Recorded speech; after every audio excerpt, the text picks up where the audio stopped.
আমরা সূর্য অস্ত যাওয়া দেখছি।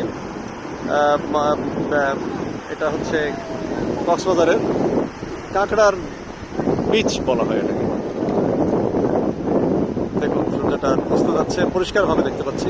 ক্যামেরায় এটা এত নিতে পারবে না এভাবে, এই ফোনের ক্যামেরা 100% নিতে পারবে না, কিন্তু এখানে আমরা আছি আজকে।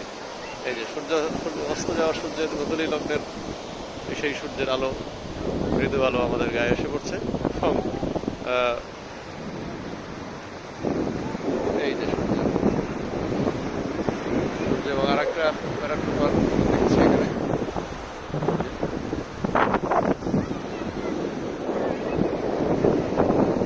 সূর্যাস্ত দেখছি কক্সবাজারের। এটা ঠিক আমি অফিসিয়াল নামটা এই মুহূর্তে বলতে পারছি না, তবে প্রচলিত লোকালি এটা কাঁকড়ার বিচ নাম করছে, কাঁকড়ার বিচ।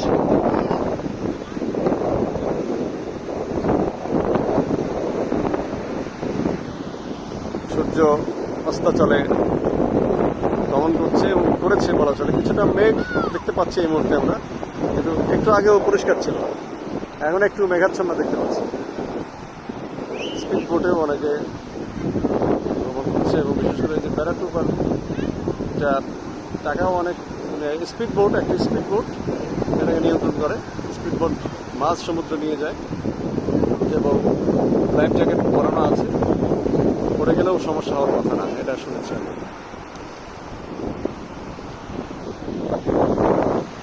দেখো রাস্তা দেখতে দেখতে কাঁকড়ার দিকে এগিয়ে যাচ্ছি। লাল কাঁকড়া নাকি সামনে দেখা যাবে, লাল কাঁকড়ার সন্ধানে আমরা যাচ্ছি। আমার সঙ্গীরা সামনে আছে না, সূর্য নিয়ে শেষ অস্ত, সূর্যের শেষ অস্ত যাওয়াটা দেখতে চেয়েছিলাম, সেটা দেখছি। দেখুন ওইদিকে পাহাড়, একটু দেখুন, আলো থাকতে থাকতে শেষবারের মতো পাহাড়টা দেখাচ্ছি। ওইদিকে পাহাড় এবং এদিকে ঝাউবনটা খুব আকর্ষণীয় দেখার, ঝাউবনটা খুব আকর্ষণীয় দেখার মতো, যেটা ভালো লেগেছে আমরা। এই যে সূর্যাস্ত এবং সূর্য অস্ত দিয়েছে।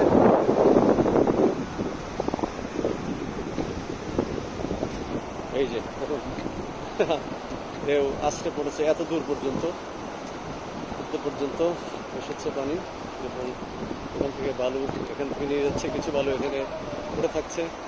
আমরা পাহাড়ের পাথরের বিচও দেখেছি, পাটুয়া টেক। এই যে কেবল সত্য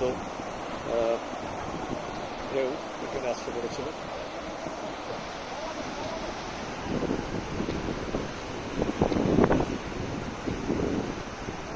সূর্য অস্ত গিয়েছে।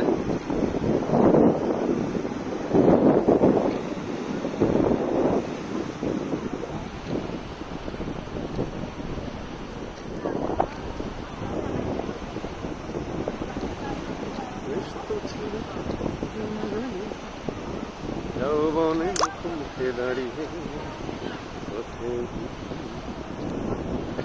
চলো না যায়,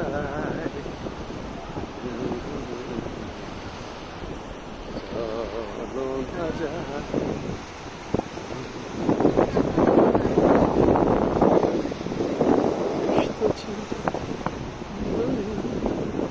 যৌবনে মুখে দাঁড়িয়ে চোখে চোখে কথা বলা